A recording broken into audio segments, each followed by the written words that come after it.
Google Assistant adalah salah satu teknologi asisten virtual yang digerakkan oleh perintah suara dengan teknologi Artificial Intelligence alias AI.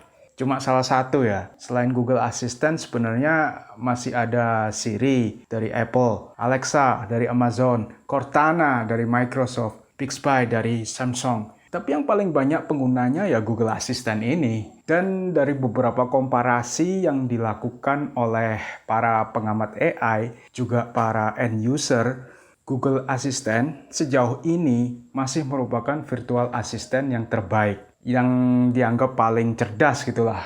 Tapi yang mau kubahas sekarang adalah akibatnya. Suka atau enggak, ada 3 profesi kreatif yang sedang tergusur dengan hadirnya aplikasi kecil di HP kita ini. Assalamualaikum, aku penulis multimedia, multi-platform, ingin berbagi hal-hal ringan seputar profesiku. Namaku Brain Tito. Yang pertama, asisten pribadi. Ya namanya juga Google Assistant. Yang pertama hendak digantikannya tentu adalah profesi asisten itu sendiri. Asisten manusia ya. Loh, memangnya Google Assistant itu bisa bikinin kita kopi, bisa merapikan meja kerja kita, bisa bantu angkat tas. Ya, bukan asisten yang model gitu juga kali. Tugas asisten yang dimaksud itu yang kayak cari informasi praktis gitu. Lihat ya, yang perlu kita lakukan tinggal bilang, "Hey Google" atau "Oke Google" atau cukup menekan tombol lingkaran atau tombol di tengah ini selama 1 detik untuk memanggil si asisten. Contoh nih, 1 feet itu berapa meter sih? 1 kaki setara dengan 0,305 meter. 3.456 USD sama dengan IDR 3.456 dolar Amerika Serikat setara dengan 50.752.051,20 rupiah. Info tentang novel 3 Sandera terakhir dong. Menurut Wikipedia, 3 Sandera Terakhir adalah sebuah novel thriller militer karya Bramanto Anindito yang diterbitkan pertama pada 2015 oleh Noura Books, Narsis. Jakarta. Bagaimana sih suara buaya itu? Ini buaya.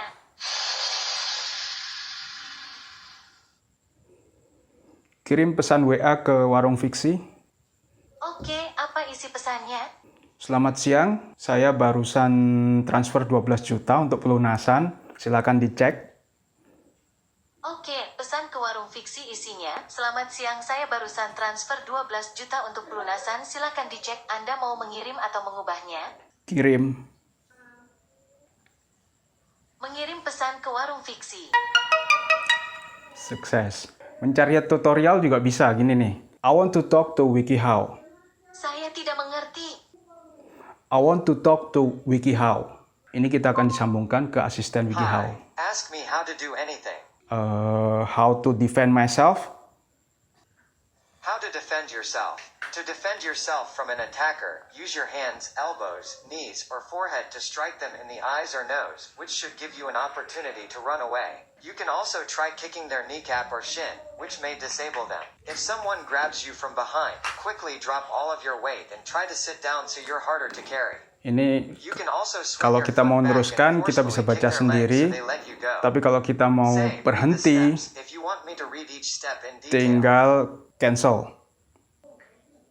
Dia keluar dari asisten WikiHow dan balik ke Google Assistant. Kita juga bisa memberikan instruksi-instruksi yang memungkinkan dikerjakan lewat smartphone kita. Contohnya nih, nyalakan senter, Mengaktifkan senter. matikan senter, Mematikan senter. putar video YouTube cara praktis menulis podcast. Sip, memutar video YouTube cara praktis menulis podcast di YouTube. Membuat podcast itu lebih sulit dari menulis artikel. Kita juga bisa untuk bikin reminder, caranya dengan ingatkan saya pada tanggal 9 November. Maaf, saya hanya bisa membuat pengingat untuk waktu yang spesifik. Kapan Anda ingin diingatkan? Jam 21. Sip, saya akan ingatkan Anda pukul 21. Nah, ini ada lihat semua pengingat, bisa kita klik kalau kita memeriksa pengingat-pengingat yang sebelumnya dibuat, atau kita tinggal ucapkan aja. Profesi berikutnya yang sedang tergusur adalah penerjemah, baik lisan maupun tulisan. Suka atau enggak, profesi penerjemah ini merupakan sasaran empuk dari robotisasi ya. Dari dulu Google itu kan punya produk yang namanya Google Translate. Memang hasil penerjemahannya dulu dianggap guyonan. Makanya di kalangan pekerja kreatif, kalau ada terjemahan yang buruk, entah itu di buku, di annual report, atau di subtitle film, muncul olok-olok semacam, ini pasti pakai Google Translate ya. Padahal belum tentu juga si penerjemah menggunakan Google Translate. Bisa aja dia memang amatir, tapi yang dikambing hitamkan tetap Google Translate. Tapi itu dulu ya. Sekarang hasil terjemahan Google Translate semakin baik, dan kedepannya aku yakin semakin kayak hasil terjemahan seorang profesional. Yang jelas, Google Translate sekarang nggak cuma bisa menerjemahkan teks atau ketikan, lisan pun bisa. Jadi kita nggak perlu repot-repot ngetik. Dan ya, Google Translate sudah terintegrasi dengan Google Assistant. Perhatikan.